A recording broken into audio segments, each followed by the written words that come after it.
So as the title suggests, I have accidentally stopped using Adobe products.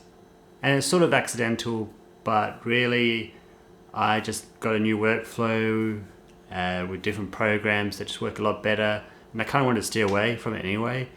But yeah, I sort of accidentally stopped using Adobe products, and I'm going to just be telling you what sort of programs and my workflow that I am using throughout this video. So the main reason I stopped using Adobe products, I guess the main reason why is that I got an iPad Pro. iPad Pro is an amazing touchpad. I don't know what you call an iPad. With the pen, with Apple Pen involved, it just changed so many different ways I wanted to do things and sort of operate. And that's kind of the main reason why I stopped using a lot of Adobe products, because the iPad got rid of, I did photo editing, art, graphic design, all that is now on the iPad. And I'll kind of go through what sort of apps I am using. So let's begin with the Lightroom alternative that I'm now using on the iPad. So yeah, Lightroom is to edit the photos that you get in RAW. On the iPad, I'm now using a program or app called Affinity Photo. And this is an amazing app, works really well. It's a little bit different of a setup than the traditional Lightroom, but the beauty of Photoshop is, or of Affinity Photo, made by Serif, I believe the company is called, is that yeah, you can edit it in there, do it all on your iPad, use your pen, which is just so intuitive, so nice to use as a workflow.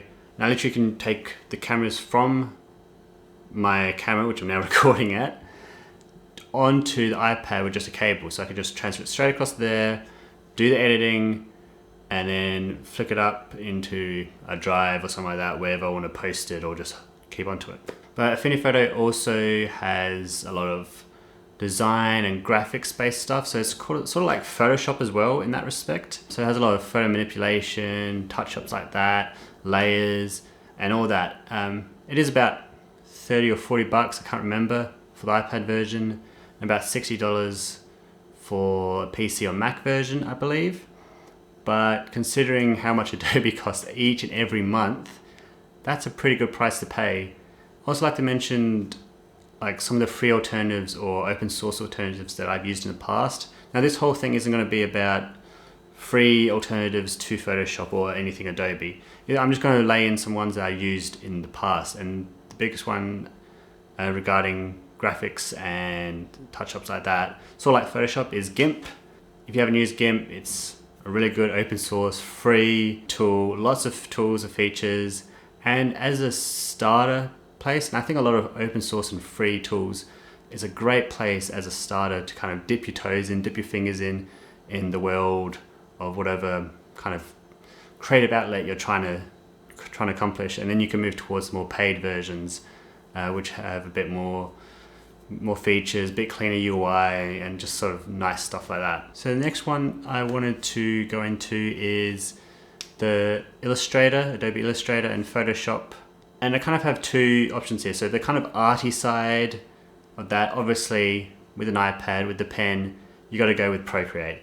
This is an amazing app. So many brushes, tools, and clean, nice, and just exporting. So it's just a great app, and that's what I've been using for drawing, because there's no point me drawing on the computer where I do have a tablet, but it's not pen to like surface. It's an old school Wacom bamboo fun tablet, I believe, which I got probably over 10 years ago, something crazy like that, and it's worked super well. But obviously there's a sort of a disconnect between the screen and where you are writing or drawing, where you don't get that with the iPad. You're going straight from pen onto the screen, and it's a lot more intuitive and a lot more used to like the traditional like pencils, stuff onto paper. So yeah, Procreate for that. And then I also got another one for this is more graphic design and vector art. I'm not really sure to put it like which one's the right Adobe thing to put under. So it's like Adobe Illustrator or Photoshop is kind of this. So Affinity Photo is kind of more the photo manipulation and editing photos, where the other Affinity product I bought is Affinity Illustrator. I believe. Take that back, Affinity Designer. So yeah, Affinity Designer is great for your kind of more graphics design based stuff, more your vector art, just like kind of spline and pen tools and kind of building up graphics in that regard.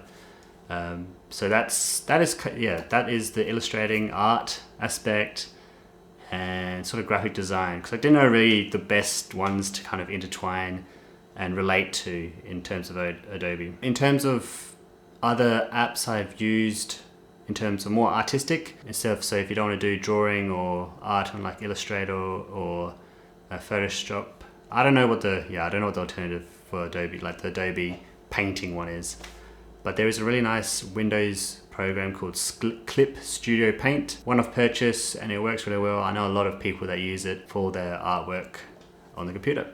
Last but not least is what is the alternative I use for Adobe Premiere Pro and After Effects. Although I didn't really use After Effects too much, I was more into the video editing, which is the Premiere side.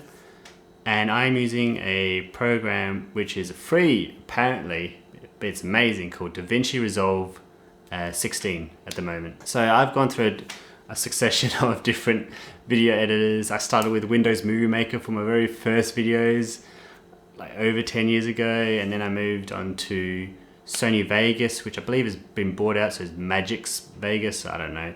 Then I moved on to Premiere because I did the Adobe Suite, because I'm going to do a lot of graphics design and stuff like that, so I just thought that'd be a good idea to have. And now I moved on to DaVinci Resolve, which is a free program. There is a paid version, but a lot of the features that you get with Resolve are just fundamentally good, and I think the paid version just has a lot of extras like above 4K editing, more effects, more kind of smarts about it. But the free version definitely has so much of it. It's so clean. It has your editing, it has a Fusion, which is it's sort of After Effects equivalent, all in the same program, so you don't have to switch programs. It is such an amazing tool. I've been kind of learning how to do it, and there's still so much to learn about DaVinci Resolve, but that is kind of what I'm using instead of Premiere Pro to edit videos. It is super clean. It is sort of resource heavy. With my previous video, if you haven't watched it, where I played Phasmophobia with the Posy Boys, I subtitled the whole video. It's about 20 minutes, just around 20 minutes, or if it's subtitled, ended up about 600 kind of little title effects, and that's the cap for my computer apparently. It uses up a lot of RAM, but if you're not doing such intensive video editing, or you have a really good rig that can handle it, it is superb. It is really good. So I can't sing enough praise about DaVinci Resolve and the fact that it's free. And I also got video editing on the iPad in case I'm traveling. I thought I'd just do it, called Lumo Fusion. Now I haven't played around with it too much. I've done a few edits, and it does work pretty well, and it's going to be really good for those kind of really quick, like 30-second edits. I just want to pop onto Twitter if I'm out on a convention back when those were a thing, or just traveling and I want to do a quick edit or something. I can just take it from my camera, transfer it onto my iPad, do a quick edit, render it out. Super simple stuff, nothing too much, I think is the best for that. So yeah, that is my current alternatives that I'm using, that I'm not using for Adobe, and it just sort of turned into the fact that I now use this sort of workflow. So I use my iPad a lot for the photos, for the art, graphic design, all that is on the iPad. The sort of things I do on the computer is video editing and a few other things like that. I think I might get the Affinity Suite for the computer, just in case I want to use a computer for any quick graphics like that. I'll see how that works. So yeah, that is what I use from Adobe. Now there is a lot of options, a lot of free options that I quickly did some YouTube stuff for different aspects of the Adobe Suite, and because I know a lot of people, they don't have the money, like the $76 a month to be spending on Adobe, and the only reason I still am is because I did a yearly subscription which got renewed in August, so I've got to keep going until the next August where I can cancel it. Hope you enjoyed my workflow. Maybe you're looking at something else apart from Adobe because you don't want to be spending that much money. So these are a few ideas. I definitely recommend just just literally Googling free alternatives to your Adobe. So if you're doing video editing, alternatives to Premiere Pro, alternatives to Photoshop, alternatives to Illustrator, alternatives to After Effects. There is a lot out there, a lot of good stuff to try, to test, especially if you're getting into things. Get the free stuff just to dip your toes in. A lot of free stuff, a lot of open source stuff these days is amazing. And that's all I really have to say. Thank you all for, I don't know, just tuning in to this video about maybe you want to do. Hit the like if you enjoyed this video. Go check out the previous video, which I am super stoked with how it turned out. So much more to learn, but I thought I did a really good one with that Phasmophobia video, so I'll probably have it around here, or maybe it's over here, I don't know. And yeah, if you want to see more of me, the Mr. Untitled, or just Phil, because that's a bit of a mouthful, hit the subscribe. Thank you all for hanging out, and peace.